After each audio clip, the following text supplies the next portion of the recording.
¿Cómo están? Lalito, Lali, ya me voy. Bien, ¿Cómo buenas están? tardes, doctora. Buenas tardes. Bien, bien. Qué bueno. ¿Cómo les fue la primera semana de maestría? ¿Ya se arrepintieron o todavía no?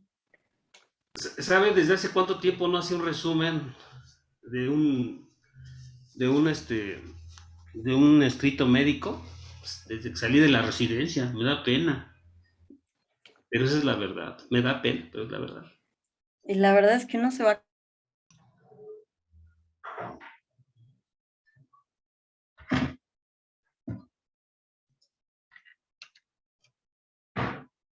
de redactar y todo. A veces cuando, no sé si les pasa, leen la nota médica que acaban de escribir, resulta que la leen y se dan cuenta que le escribieron con las patas y dicen, ay, qué mala redacción, ¿quién lo escribió?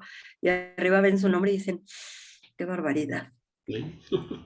Entonces es como todo, hay que ejercitarlo y ya lo irán viendo. De poco, Herbert tenía hoy preparado algo, pero bueno, yo también les preparé algo. Espero que todos vayan, eh, vayan participando.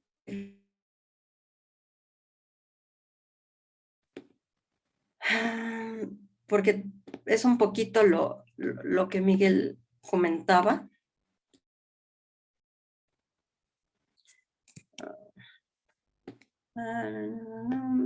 Dejen, les comparto mi pantalla.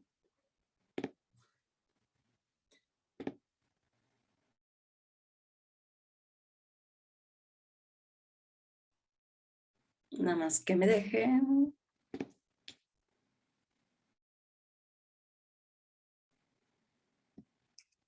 No se ve nada, ¿verdad? Ah, ya.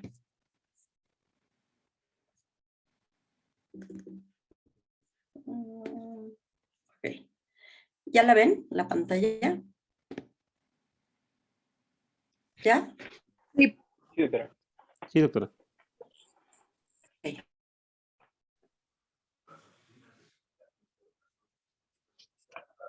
Vamos a ver los estudios transversales. Herbert iba a presentar algo, pero bueno, yo quería primero, si es que esto lo puedo, ahí está.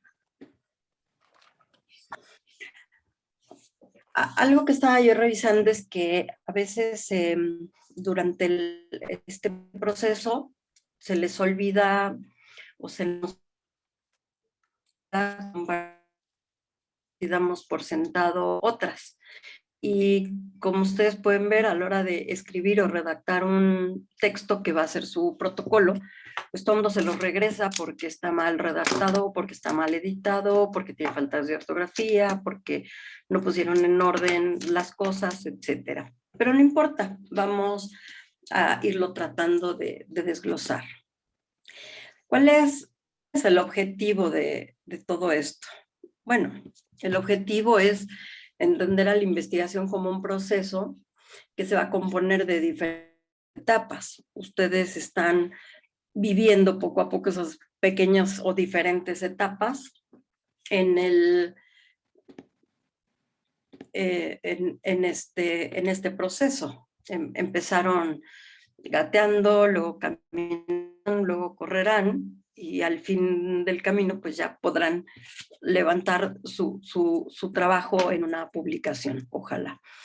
Y bueno, hay que ver la investigación como algo cotidiano y no como algo que le corresponde como antes le decíamos, ¿no? A los dinosaurios, a los maestros, a los científicos, a los gurús, que está alejada de todos ustedes y eso no es verdad. O sea, ¿quién de ustedes ve la investigación como algo para hacer todos los días? ¿Qué opinan? ¿Cómo la ven ustedes ahí desde su trinchera? A ver, Miguel. Pues es que en realidad lo hacemos todos los días. Este, ya llevo ya algunos años en la práctica médica y no es lo mismo como cuando era residente. Cuando estaba de residente estaba en un tercer nivel y de alguna manera los pacientes llegaban ya con ciertos diagnósticos o ciertas sospechas. pero cuando yo estoy de este lado y veo al paciente, digamos, virgen, uno tiene de hecho, todo lo que estoy viendo es lo que de alguna manera he hecho de manera, Empírica. empírica, exactamente. Y realmente me doy cuenta y digo, diablos, ¿por qué no lo sabía esto? O sea, ¿qué pasó en mi formación? Que esto debió haber sido la base. Y yo creo que hubieran cambiado muchas cosas. Así es. Realmente desde residentes, pues hasta el analizar los artículos médicos nos ayuda a ir entendiendo un poquito, pero a veces le dejamos mentalmente esa parte de la investigación a otras personas. No pensamos nunca que la podemos llevar a cabo nosotros y precisamente de eso se trata esto, que lo cotidiano, lo que ven ustedes todos los días desde su trinchera, eso pueda ser sujeto de una investigación que lleve a algo interesante. Acuérdense que va siendo toda una madeja. ¿Cómo va a ser el nacimiento de un proyecto? A ver, Alex, ¿cómo se te ocurrió a ti que naciera tu proyecto? Buenas tardes. En el caso de nosotros partió de una necesidad, de una laguna del conocimiento ante la presencia de un problema de investigación. Entonces surge un conjunto de ideas que se van generando por... O sea, tú, Alex, a ver, sí, pero eso es así como, si yo como muy político, si yo como que te están entrevistando en el radio. No, no, no. Tú, Alex, así estabas sentado en tu cama y dijiste, ¡ah! Se me ocurrió esto. O dijiste, ¡ah! ¿Por qué no? O sea, no, a mí se me, en el ¿cómo te caso nació particular, empezar tu... ajá, o sea, en el caso particular mío me propusieron la idea. Hay O sea, esta no fue, necesidad, hay en esta este caso necesidad. no fue una idea tuya, no fue algo que dijiste, ah, yo quiero hacer esto. ¿Es correcto? No, había una idea de crear un objeto, o sea, crear un instrumento y bueno, surgió en un debate la necesidad de hacer un diagnóstico. Y ese diagnóstico precisamente es mi proyecto. O sea, para crear o validar este instrumento hace falta diagnosticar el problema, o sea, que esté el problema real. Y bueno, poco a poco, lo que fue, o sea, un granito de arena fue contribuyendo cada investigador hasta llegar al producto que es lo que se pretende implementar ahora. Generalmente así es. La generación de ideas es de lo que yo estoy viviendo. Por ejemplo, tú puedes decir, yo estoy en contacto de niños con cáncer y ahora me interesaría saber, pues, cómo estamos en La Habana, a diferencia de lo que está sucediendo en la Ciudad de México, ¿no? O cómo está sucediendo determinado grupo, o porque ahorita estamos viendo más determinados tipos de cáncer que lo que veíamos hace 5 años, por ejemplo, ¿no?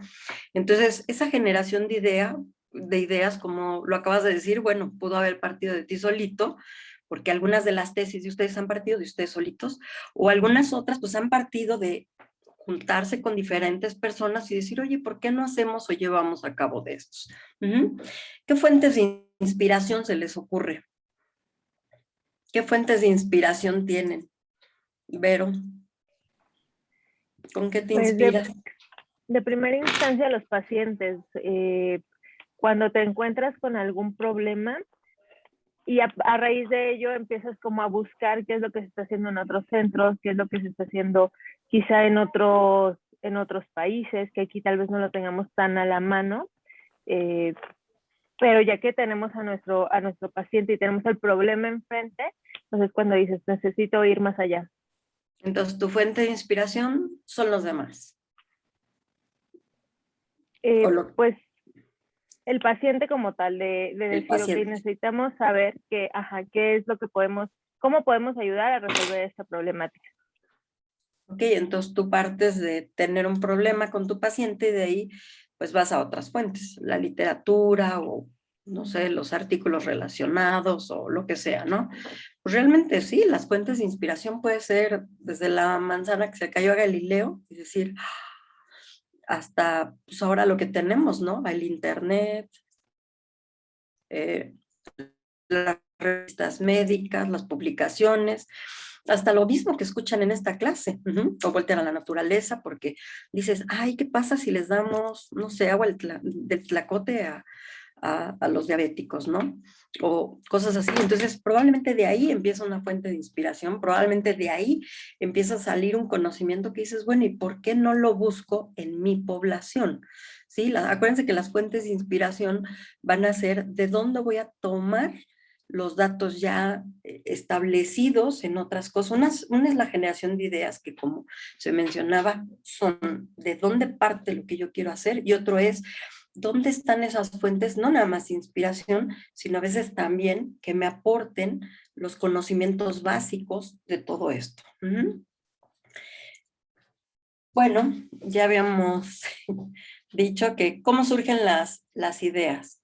Pues la necesidad de saber los antecedentes, se van estructurando las ideas de la investigación, se van seleccionando las perspectivas, se van investigando previamente los temas, o incluso algo vago, algo de decir, híjole, yo eso lo vi en un congreso, o vi un caso parecido, algo que probablemente en ese momento no tenga ni ton ni son, y sin embargo lo iremos aterrizando poco a poco en algo ya establecido. ¿Cómo vamos a ir generando las ideas? Bueno, pues hay temas que ya están investigados y estructurados, a veces hasta decimos, ay, esto ya está como muy aburrido, o hay temas que ya están investigados, pero no tienen estructura, temas que pues son así como que aparentemente no tienen correlación una de otro, temas que están poco investigados, probablemente algunas enfermedades no muy frecuentes, y además no tienen una estructura, o temas que de plano no se han investigado o que pensamos que no se han investigado, porque probablemente nosotros tenemos algo que no tienen en otras partes y sin embargo no lo hemos investigado. Cuando vean, por ejemplo, sus clases de biología, de repente hablaban de cómo funcionan los medicamentos de acuerdo a nuestro genoma versus en Estados Unidos, por ejemplo, y uno dice, bueno, ¿y nosotros por qué nunca lo hemos investigado? ¿O nosotros por qué? Probablemente porque en ese momento no lo sabíamos, o probablemente no se nos ocurría, o porque a veces no tenemos una fuente en donde veamos temas nuevos que se pueden investigar. A ver, Fernando, platícame, ¿cómo hiciste tu marco teórico? Bueno, yo, doctora, no me había presentado con usted, yo soy Fernando, a partir de hoy me incorporo a este grupo. Todavía ya era el grupo de los martes y miércoles, pero me acomodó mejor ese espacio, entonces, bueno. El trabajo que yo había pensado hacer... Bueno, pues bienvenido, pero no hay problema. Tú de alguna manera ya hiciste una tesis de residente, sí, o has estado a cargo de tesis de residentes, y a todos nos ha tocado revisar marcos teóricos, ¿correcto? ¿Tú cómo haces el marco teórico? Porque he rechazado 15 marcos teóricos a todos los que estamos aquí en línea. Me han rechazado 15, yo he rechazado 16, y a veces algo tan sencillo como es el marco teórico, todo el mundo dice, pues, ¿qué tiene de difícil el marco teórico? Y resulta que de ahí ya no pasa nuestra tesis. A ver, platícame tu marco teórico. Pues, bueno, menos... ¿Cómo lo estructuraste? Pues digamos, como la aproximación que me pareció muy útil fue que pues mi asesor me dijo, no tienes que hacer un resumen de todo lo que hay en la literatura, tienes que darle a la persona que va a leer el protocolo la información necesaria para lograr entenderlo y entender qué vas a hacer y por qué lo quieres hacer. Ok. Entonces, eso es algo muy importante, que uno no tiene que escribir un resumen de todos los artículos. Si sacaste 25 artículos, no tienes que escribir un resumen de los 25 artículos. ¿Estás de acuerdo? Ok. Entonces, ok, eso no lo vas a hacer. Entonces, ¿qué es lo que sí tienes que hacer? Pues estructurar la información para... Pero ¿cómo la estructuras? Hazte cuenta que yo no sé nada. Yo estoy en kinder. ¿Cómo estructuro? Bueno, a ver, ¿cómo lo hago? Explícamelo. Pues primero como un repaso fisiológico de de la parte que va a estar involucrada con el trabajo. Después, lo que ya se sabe relacionado con el trabajo. Después, ¿perdón? Especialidad, ¿tú a qué te dedicas? Yo soy internista. O sea, que internista, ¿sí? Sí. Te sacan roncha, eres de los que le sacan roncha a los niñitos. Bueno, los otros. Hazte de cuenta, si tu trabajo va a hablar de el efecto de los hipoglucemiantes en diabetes, hay que chutarnos toda la fisiología de la diabetes. Bueno, la que esté relacionada con el hipoglucemiante que yo me estudié. Ok, eso es muy importante. ¿Qué más? Pues a lo mejor el desarrollo de cómo es que ese fármaco surgió. Bueno, al menos creo que esa parte es muy útil, sobre todo cuando es algo como complejo o algo muy innovador. Creo que cuando nos enfrentamos a problemas, pues sí, complejos o que tienen múltiples facetas, el ir entendiendo cómo es que fuimos nosotros describiendo el problema en una reseña temporal breve, al menos personalmente, creo que es muy útil para poder tener pues sí, un marco sobre el cual construir lo que vamos a elaborar. Ok. Yo creo que el marco teórico a veces es lo más complicado, aunque parece lo más sencillo. Uno, porque tenemos que hacer una síntesis de los 25 o 30 o 40 artículos que leímos. En su tesis, no los quiero yo espantar, pero a nosotros nos pidieron 100 referencias. Ya no sabíamos de dónde sacar referencias. Ya le preguntábamos hasta a las abuelitas si habían escrito algún artículo en el periódico, lo que sea, porque necesitas 100 referencias. Entonces, pero esas referencias no las puedes echar así nada más, sino las tienes nada más que, como dice su nombre, referenciar. Y es muy fácil perderse en el marco teórico. Seguramente alguno de ustedes el primer día que hicieron su protocolo o la primera parte llegaron encantados de la vida y les tacharon 15 hojas de las 475 que habían escrito. ¿Por qué? Porque probablemente es muy fácil que nos perdamos. Entonces, el marco teórico tiene que ser una síntesis de lo que ya leímos, una síntesis de lo que es nuestro problema. Nos tenemos que enfocar en el problema. Tenemos que saber cuál es la relevancia del problema, cuál es la factibilidad, eso lo tenemos que desglosar ahí. ¿Cómo vamos a sustentar teóricamente no más el estudio, sino los antecedentes que nos llevan a este estudio? Y si ustedes se fijan, pues ahí siempre contrastamos las teorías, los enfoques, los antecedentes, y ponemos, y Juanito Pérez en 1900 dijo, y Perenganito comentó, y hacemos un contraste de muchas de estas teorías para que nos lleve finalmente a lo que nosotros queremos explicar. Entonces, a veces, como les digo, el marco teórico es muy fácil que nos perdamos en él, en el que echemos unos rollos así espantosos. Entonces, para que ustedes puedan escribir un marco teórico adecuado, ¿quién está levantando la mano? Adelante. No, ¿Qué doctora, nos no, quieres bueno, comentar? es que solamente iba a agregar que en el marco teórico pues sería importante como que hablar de un marco histórico del fenómeno que queramos estudiar. Por ejemplo, si Fernando va a hablar de diabetes, pues hablar de la prevalencia de la diabetes, ¿no? Justificar que México somos un país con uno de los países con mayor prevalencia de ese tipo de población, de ese tipo de patología, ¿no? Sí, pero ahí es muy fácil perderte, como te digo. O sea, a mí, ¿para qué me va a interesar quién describió la diabetes, por ejemplo, o cuándo se escribieron los hipoglicemiantes, si eso me va a perder del objetivo del estudio? O sea, sí hay que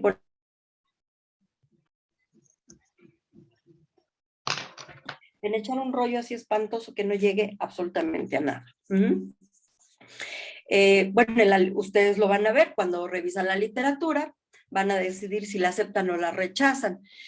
¿Cómo escogen ustedes los artículos que van a leer? Porque son gratuitos, porque son clásicos, porque son los que me llegan, porque los vi en un libro y me llamó la atención. ¿Cómo se les ocurre? ¿Quién quiere comentar? ¿Cómo he escogido los artículos para... Pues Ah, ¿Sí? o sea, se supone que de la pregunta de investigación tienes que sacar las preguntas, perdón, las palabras que son representativas de tu estudio, ver las palabras cómo están registradas Sí, pero acuérdate que ya metiste tus palabras y se desplegaron 15 artículos. ¿Cómo escoges de esos 15 cuáles te van a ser útiles?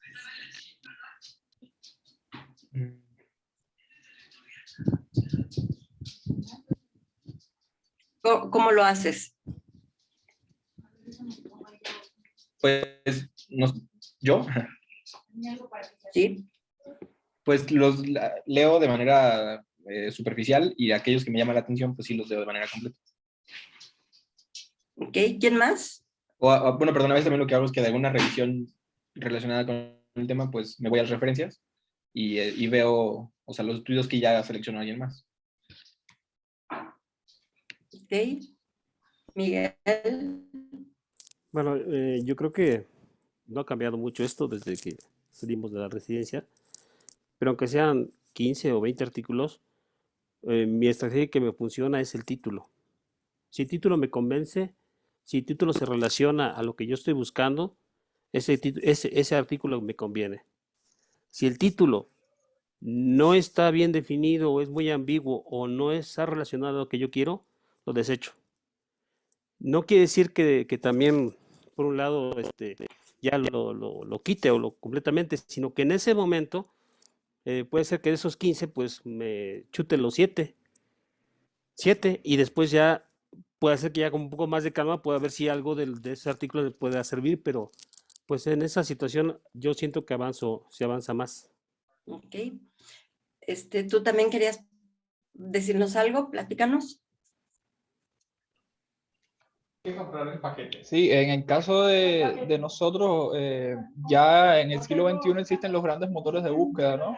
Que literalmente funcionan como robot virtual o sea, compilan un conjunto de información en el caso de PubMed. Y bueno, están como con los descriptores en ciencias de la salud, que se utilizan Mesh, que orientan un poco más la búsqueda. Ya una vez con los descriptores, yo lo que hago es que aplico filtros. O sea, los motores tienen filtros para minimizar la cantidad o el pool de información que nosotros necesitemos. Y entre los filtros no solamente están los filtros por años, están los filtros por el tipo de artículo y en función de lo que se esté buscando, por ahí vamos y lo que te garantiza un producto mucho más pequeño. Y bueno, ya ahí, antes de llegar al proceso manual de leer resúmenes, de ver el abstract, sobre todo los métodos que están utilizando, las conclusiones a las que llegar, no es lo mismo leerse 200 que ya una vez aplicado filtro y llegar a 5 o 6 artículos ya que es lo que te tienes que leer.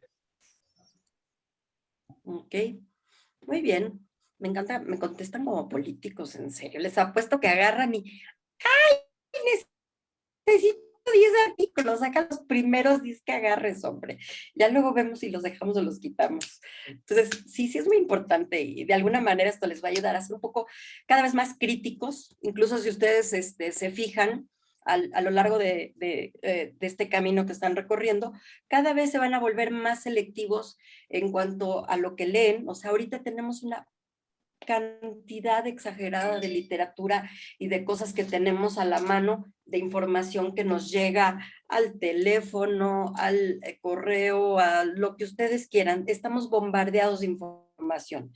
¿Cómo discriminar la que nos va a hacer falta, no? Bueno, a veces para eso tenemos que aprender a hacer lectura crítica. Y lo más importante de eso, ¿cómo vamos a desglosar esa teoría? A veces es toda una maraña, a veces tenemos la idea, pero no sabemos cómo desglosarla. En el propedéutico, probablemente muchos de ustedes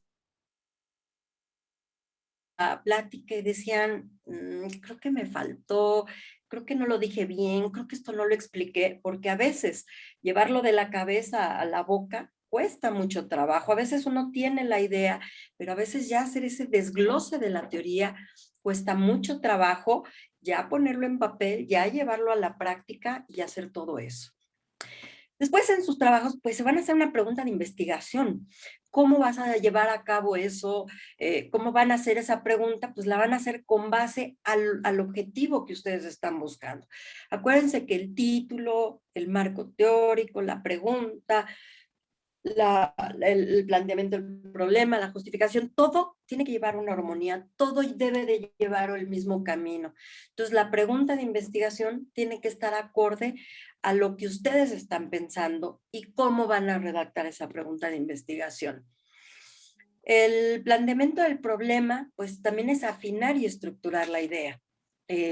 ¿Cómo vamos a plantear lo que yo les quiero decir? O sea, de todo lo que dije en el marco teórico, ¿cómo puedo agarrar y decir, esto es el meollo del asunto? Esto es lo que yo quiero llevar a buen puerto cuando yo haga la investigación. Entonces, es muy importante esto.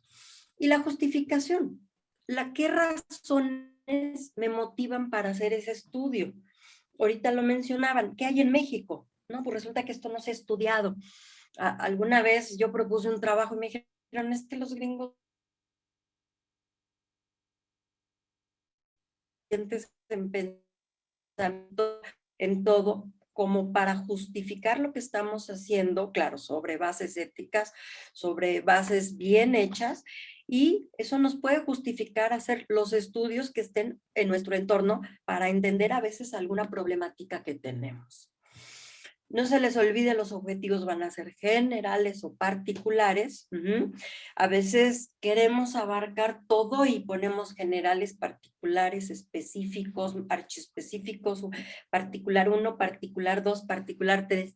Y a la hora de la hora decimos, ay, no, mejor vuélale todos los objetivos porque creo que nos engolosinamos. Entonces, sean concretos, sean específicos en lo que ustedes quieren hacer y de verdad les va a ir mejor. Este pequeño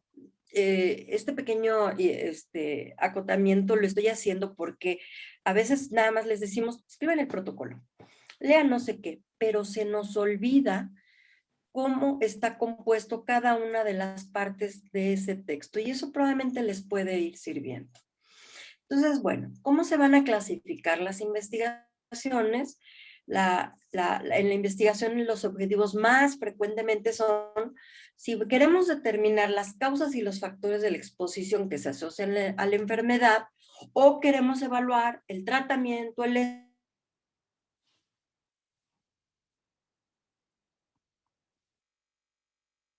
que es lo que ahorita nos va a presentar en unos 20 minutitos, Ever, casos y controles. Algunos nos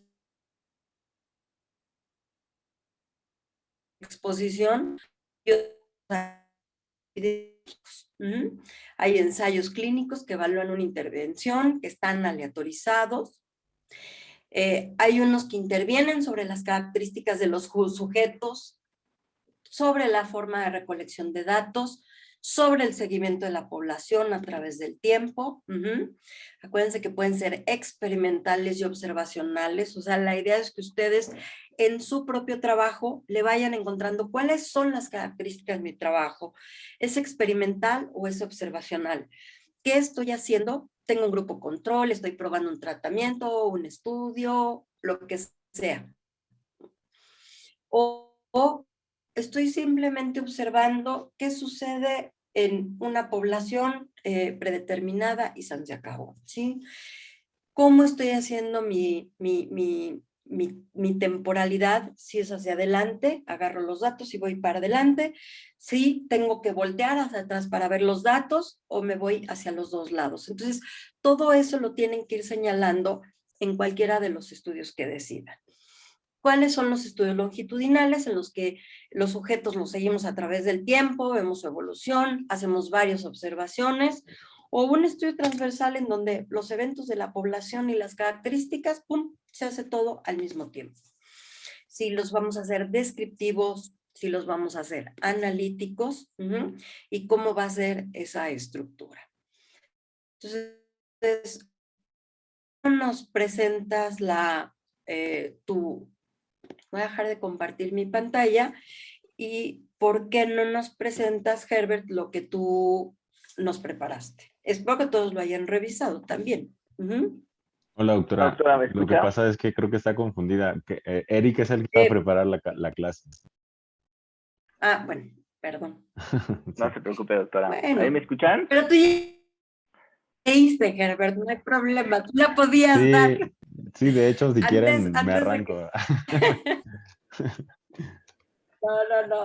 No, porque Eric ya hizo el esfuerzo de dejarlo hecho. Hasta aquí, ¿quieren comentar algo? Antes de que se arranque Eric. ¿No? ¿Nadie? ¿Todo bien? Bueno, seguimos entonces. A ver, Eric, entonces preséntanos haznos tu presentación. ¿Ahí me escuchan? Sí. Ok, creo que tengo que picar aquí. Ahí se ve. Sí. Sí. Bueno, vamos a hablar de los estudios transversales y antes de esto, en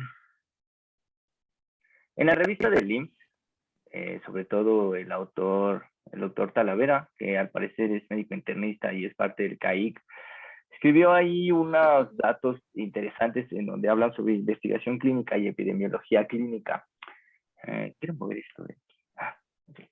Y ¿Ustedes no conocieron al doctor Talavera? ¿Ya no les No. tocó? ¿No? No. Yo sí. Yo sí. Bueno. Yo no. Y de acuerdo a lo que dijo el doctor Feinstein, es el estudio del grupo de personas con el fin de obtener evidencias para tomar decisiones en el cuidado del paciente. Eso es la epidemiología clínica. Y en ocasiones se superpone con solo la epidemiología, que en realidad es tomar en cuenta diferentes variables de un sujeto mientras estudia alguna enfermedad.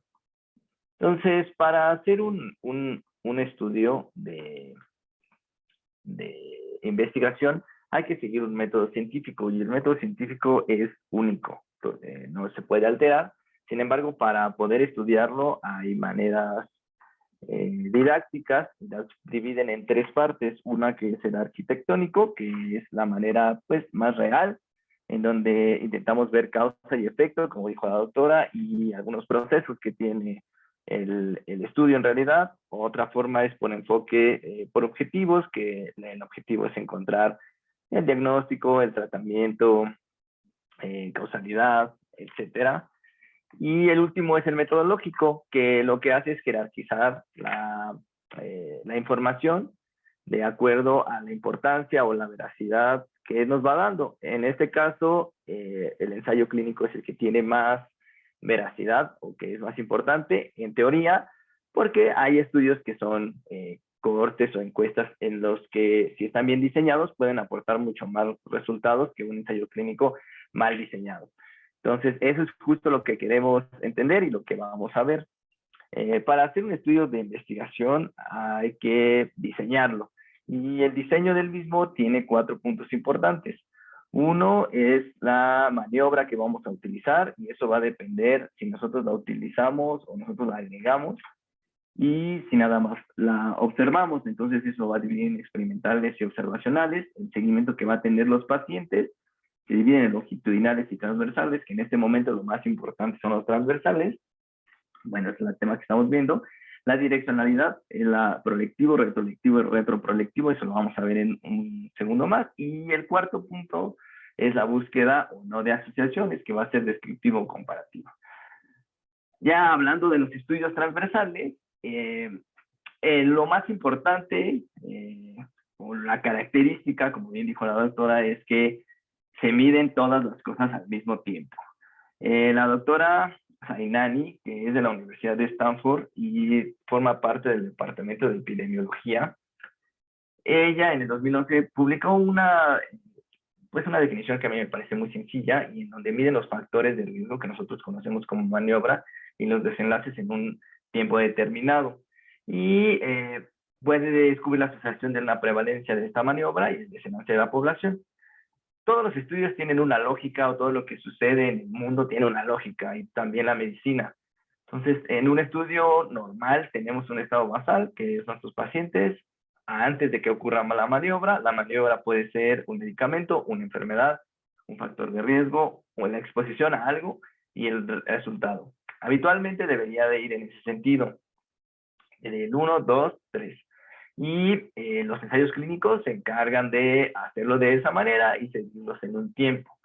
La diferencia de un estudio transversal es que estos 3 sucesos ya sucedieron y los vamos a medir en un tiempo determinado. Si lo ponemos en una línea del tiempo que sería de aquí a acá, pues nosotros vamos a empezar aquí, cuando ya está el resultado, la maniobra y el estado basal, y vamos a ir en retroceso para pues suponer que los datos o la maniobra o el estado basal fueron antes que el resultado. Eso es lo que es lo más importante y lo más característico.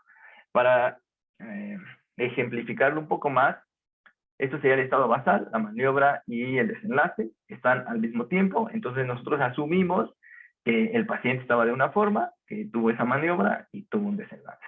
Eso va a causar muchos sesgos si el estudio no está bien diseñado. Al ser un estudio transversal, se considera que es observacional. ¿Por qué? Porque ya nosotros no vamos a hacer nada sobre los pacientes y ya la exposición va a estar hecha. Entonces es un estudio observacional. La direccionalidad, como hablamos hace ratito, es como se elige todo al mismo tiempo, entonces el efecto y la maniobra ya están hechos. Aquí puse un ejemplo en un estudio en el que quieren ver si el tabaquismo se asocia a enfisema. El tabaquismo, pues lo podemos preguntar, pues, ¿cuántos cigarrillos fumas? Y el enfisema lo podemos diagnosticar con una espirometría. Ambas mediciones se van a realizar en el mismo momento, pero nosotros suponemos que los pacientes con enfisema pues van a tener este tabaquismo aumentado.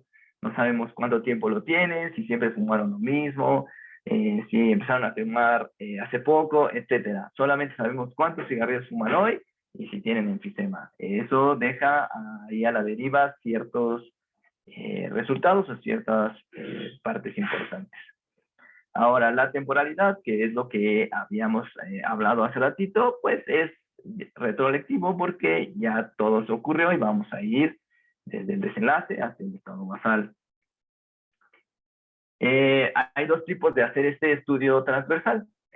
Uno que sería descriptivo, en el que solamente vamos a hablar de las prevalencias, es decir, vamos a estimar los factores de riesgo, algunas variables que tienen los sujetos de investigación, y solo vamos a ver a quiénes les dio el suceso, quiénes tuvieron el desenlace, quiénes se enfermaron, quiénes se curaron, etcétera. Y un transversal analítico en el que siempre vamos a comparar 2 cosas y vamos a encontrar asociaciones. Me refiero a asociaciones porque no es igual a causalidad. Es decir, no podemos decir que los que que tienen enfisema es derivado de fumar. Sí se asocia, probablemente aumenta mucho la posibilidad de que tenga un enfisema, pero no es igual a causalidad, que eso es muy importante en los estudios transversales. ¿Qué ventajas tienen estos estudios? Bueno, que son de bajo costo, son fáciles de realizar, sin duda alguna son los que más se utilizan en medicina, requieren muy poco tiempo para realizarse. La información la podemos obtener de expedientes, de preguntar al paciente, hacer los cuestionarios, llamadas telefónicas, por internet, etcétera, que eso, al hacerlo tan sencillo, también puede provocar que haya alteraciones en la información. El paciente se le puede olvidar qué estaba haciendo hace tiempo, puede mentir por el puro estudio, etcétera. Entonces, eso es una ventaja, pero también tiene sus desventajas. ¿Va a identificar necesidades de salud y a los grupos vulnerables? Sí, claro, porque, por ejemplo, a los pacientes que se vacunan o los pacientes que tienen ciertas enfermedades, se utiliza muy seguido para ver las premalencias que tienen. Entonces podemos ver, pues bueno, hay una cantidad extrema de pacientes con diabetes o una cantidad extrema de pacientes con COVID, lo ideal sería hacer esto, lo ideal sería hacer el otro. Entonces nos ayuda a identificar ese tipo de pacientes. Hablamos que lo más importante es la prevalencia y se puede tener un buen control de la selección de los sujetos si es que así lo diseñamos. Ahora, las desventajas, existe una cosa que se llama ambigüedad temporal. Esto se debe a que como se mide la maniobra del desenlace al mismo tiempo, entonces eso dificulta que haya una relación de causalidad, solamente asociaciones. Y no podríamos llamar que una asociación es un factor de riesgo. Se le considera un factor asociado que aumentará la probabilidad, pero eso no significa que sea igual. Puede haber unos errores de medición que ya comenté y no podemos encontrar todos los casos porque habrá pacientes que en el momento que nosotros decidimos hacer el estudio, por ejemplo, no tuvieron la enfermedad y ellos tuvieron la enfermedad meses después de que nosotros realizamos nuestra medición. Entonces ellos no entran en el estudio y pues nos van a dar ciertos sesgos. Pues son pacientes que no se involucraron y que se consideraron sanos y al final de cuentas sí lo tuvieron. Justo porque esa es una de las desventajas del diseño. Algunos sesgos, los vamos a hablar más adelante, son los sesgos de duración, selección, información, memoria y transferencia, que son todos estos que hablé, se involucran dentro de los estudios transversales y ahorita vamos a conocer algunos más. Los análisis. El análisis de un estudio transversal, hay cosas que son importantes y ya mencioné, pero los vamos a dejar más en claro.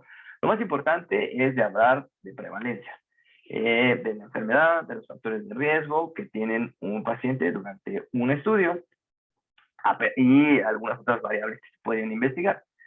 Para encontrar las prevalencias, pues utilizaremos esta tabla de contingencia de 2x2, en donde en esta parte de aquí tendremos a los pacientes que fueron expuestos a factor de riesgo, al tratamiento, etcétera. Estos no fueron expuestos. En esta columna de aquí los que están enfermos y esta es la que no están enfermos.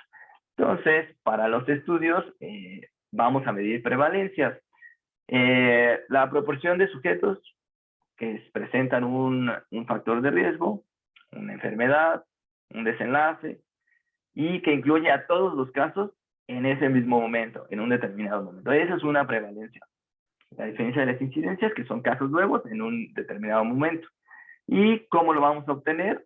Todos los pacientes que tienen la enfermedad, divididos entre el total de los pacientes por 100. Y eso nos va a dar la prevalencia de la enfermedad o de lo que estemos viviendo. La prevalencia de un factor de riesgo, un factor asociado, es otra cosa que vamos a encontrar en este tipo de estudios. Y eso lo vamos a pues demostrar haciendo una división del total de pacientes que fueron expuestos a esa enfermedad, a ese factor de riesgo, etcétera, entre el total de la población. Y nos dará la prevalencia de la exposición. Algunas medidas de asociación, que lo más importante es que en los estudios transversales vamos a calcular odds ratio o razón de prevalencias, lo que nos puede demostrar o nos puede describir la posible asociación de un factor de riesgo o un factor asociado para tener dicha enfermedad. Para hacer el cálculo hay que dividir a los pacientes que estuvieron expuestos, que presentaron la enfermedad, en el total de los pacientes expuestos, todo entre los pacientes que están enfermos pero no estuvieron expuestos, entre el total de los pacientes no expuestos. Y eso nos va a dar el odds ratio, que consideraremos como un factor asociado para tener la enfermedad o lo que estemos investigando. Esas tres cosas yo creo que son las más importantes, de la manera más simple de ver el análisis o de los análisis que se pueden hacer en un estudio transversal.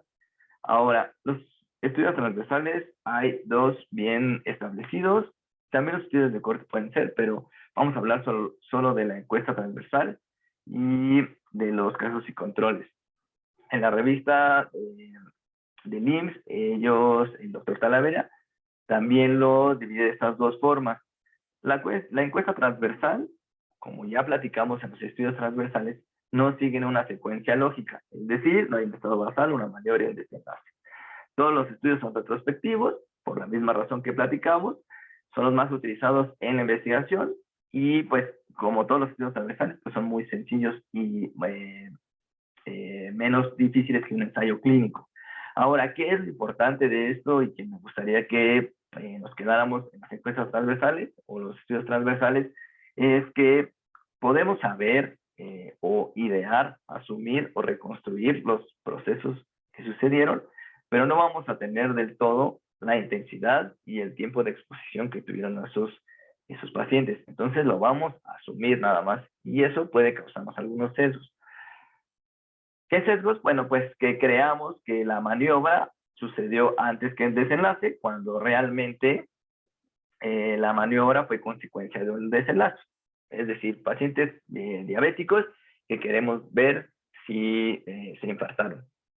Entonces, creemos que los pacientes diabéticos, pues igual a infartarse.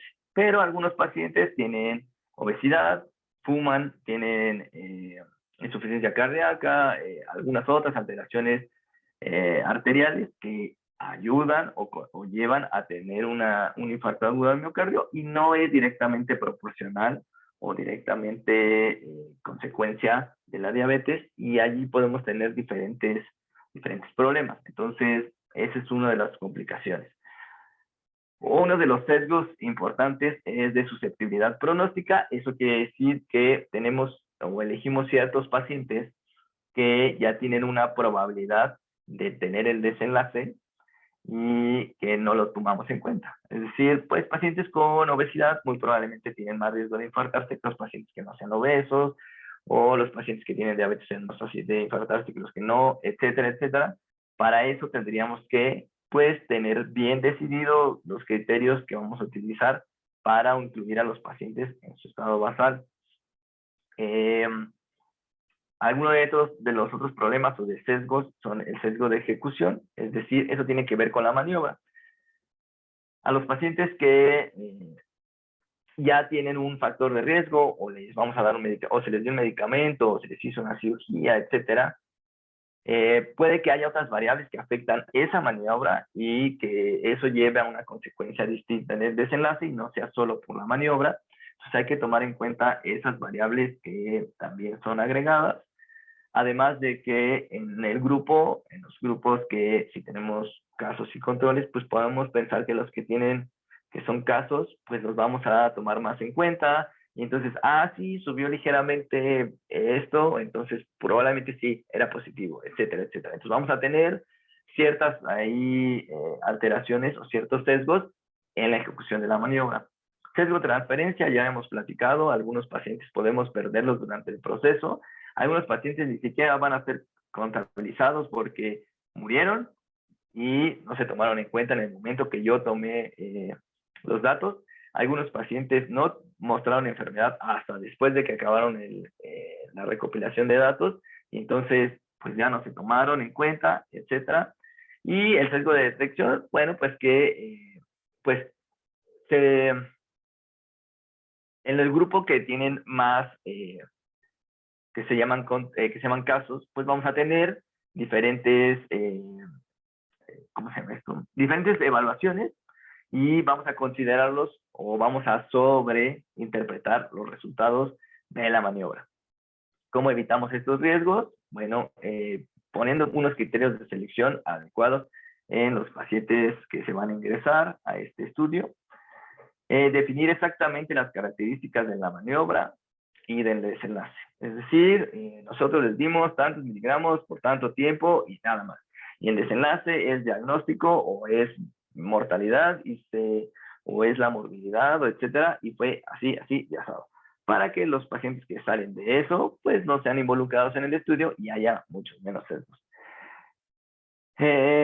Algunos pacientes que tengan el reciente diagnóstico solo para las encuestas y obtener la información segmentada, que a mí me parece lo más importante, es decir, pues primero buscar los criterios para los sujetos, después ver quiénes cumplieron con la maniobra y después ver qué pasó con el desenlace, porque así puedes ordenar de manera lógica cómo hayan sucedido los procesos.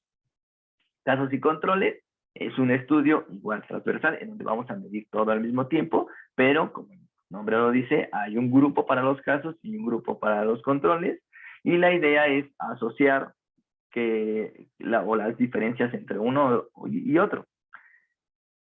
¿Qué diferencias hay entre un ensayo clínico y un estudio de casos sin controles? Por ejemplo, una corte. Nosotros elegimos una serie de pacientes y entonces decimos que se van a exponer a cierto factor de riesgo o a cierto medicamento, y luego vamos a ver quiénes tuvieron el desenlace. En este caso, tendríamos pacientes sanos a los que no fumaron, y vemos quiénes infartaron y quiénes no. En casos y controles es totalmente distinto. Vamos a tener a los pacientes que se infartaron y a los que no se infartaron. Entonces los vamos a dividir en casos y controles. Y después de esos vamos a dividirlos en los pacientes que fumaron y los que no fumaron, pero que sí se habían infartado, y los que no se infartaron, en los que fumaron y los no fumadores. Entonces, esa recopilación de la información es totalmente distinta a la que podemos encontrar en una corte. La idea es buscar la asociación que existe entre esa exposición, entre los diferentes tipos de pacientes, y ver las asociaciones que hay con el desenlace. ¿Qué beneficios? Podemos utilizarlos en enfermedades poco comunes, cuando hay dificultad para conseguir una muestra grande, en un ensayo clínico, por ejemplo, una corte, y utilizamos muchos menos recursos que en una corte, por ejemplo, no hay que seguirlos a años, solo es un momento determinado. Otra cosa es que hay que reconstruir los hechos de esa manera en la que las acabo de explicar. Sesgos muy similares al que platicamos en la encuesta transversal, que tiene que ver con la susceptibilidad de algunos pacientes que tengan un ensamble inadecuado en la ejecución, la transferencia y el sesgo de detección. ¿Qué es lo que tenemos que hacer? Lo mismo que en la encuesta, reconstruir los hechos de la mejor manera, es decir, desde su estado basal hasta el desenlace. Entonces, limitar en lo posible el universo, es decir, pues solamente vamos a trabajar con pacientes que vienen a este hospital y que viven en esta región, definir cuáles son los criterios de diagnóstico, de selección, homologar la maniobra, es decir, el que recopila la información siempre tiene que recopilarla de la misma forma, y si lo hacen diferentes personas, lo hagan de la misma forma para que esa maniobra sea lo más homóloga que se pueda, obtener la información desde el estado basal hasta el desenlace, tomar en cuenta todas las variables que los sujetos o que pueden agregarse y que afecten la maniobra para el desenlace. Entonces hay que tomarlas en cuenta y ver si esas pueden alterar y ser parte de los criterios de inclusión o de exclusión, etc. Definir cuál va a ser la exposición y tratar de graduarla en la magnitud y tiempo.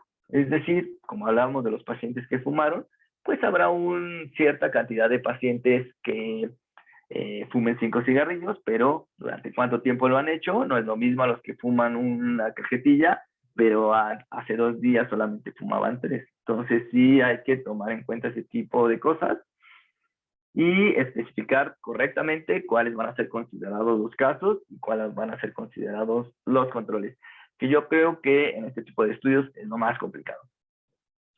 Había puesto aquí un pequeño ejemplo para que pudiéramos entenderlo, un estudio transversal, aquí en donde se intentó ver la prevalencia de cisticercosis y los factores que se asociaban al mismo. Esto fue en el 2005 y se involucraron 1.531 personas a las que se les hicieron cuestionarios para ver características o factores de riesgo que pudieran llevarlos a tener una cisticercosis, y aparte se les hizo una prueba inmunológica para ver el diagnóstico. Entonces, de las 1.531 personas, 22 fueron positivas a cisticercosis. De esas pacientes con cisticercosis, 14 no se lavaban las manos, que era uno de los factores de riesgo. De los pacientes negativos para cisticercosis, 367 tampoco lo hacían. En un resumen, queda esta tabla. Entonces, ¿qué sesgos vamos a encontrar aquí? Pues bueno, no sabemos qué edad tenían los pacientes. No sabíamos, los pacientes más jóvenes, pues se lavan menos las manos que los adultos. No sabíamos quiénes vivían en hacinamiento, qué pacientes tenían aún los otros factores para tener cisticercosis. No sabíamos el nivel socioeconómico, etcétera. Entonces, esos criterios que están en este estudio, pues van a causar alteraciones en la maniobra y, por supuesto, en el desenlace. Entonces, aquí ya podemos encontrar algunos sesgos.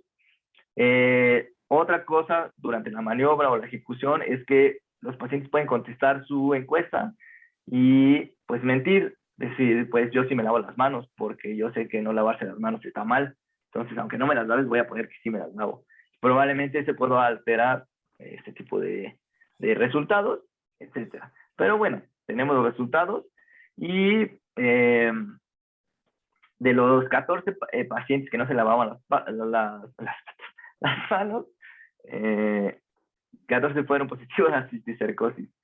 Y en total 22 tuvieron cisticercos. Y los que sí se lavan las manos, solo 8 tuvieron cisticercos. Para ver la prevalencia, solo dividimos 22 personas con cisticerco entre el total. Y nos dice que es 0.01 por 100 es igual a 1%. La prevalencia de cisticercosis en la comunidad es de 1%. Y para calcular los radio, solo vamos a dividir los positivos y expuestos entre el total de expuestos, entre los positivos y no expuestos, entre el total de los no expuestos, y nos da 5.4, lo que podemos describir como 5.4 veces más la probabilidad o el factor asociado de tener cisticercosis es no lavarse las manos antes de comer. Y listo.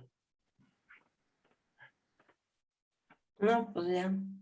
Gradúense, ya después de esta ya pueden quedar graduados todos. ¿Algún comentario que quieran hacer? Creo que quedó muy, muy clara la exposición. Este tipo de estudios pues hablan de prevalencia, nada más, es hasta donde llegamos. Son estudios que ustedes seguramente muchos habrán visto a lo largo del tiempo porque son como que lo más frecuente que se llevan a cabo. Y no sé si alguien quiere comentar algo. Nos quedan un par de minutillos. De uno en uno. Pues solo que nos ayudan a hacer nuevas hipótesis, ¿no?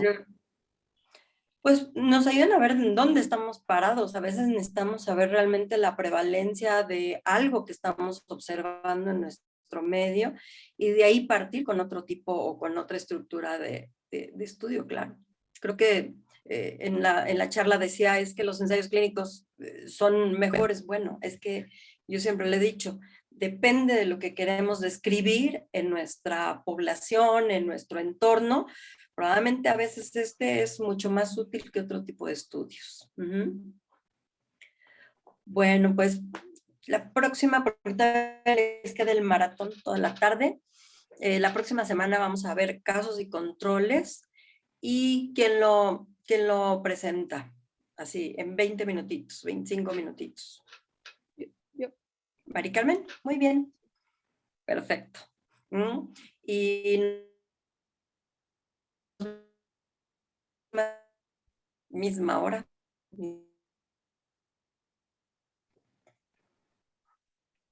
Bueno, pues muchas gracias.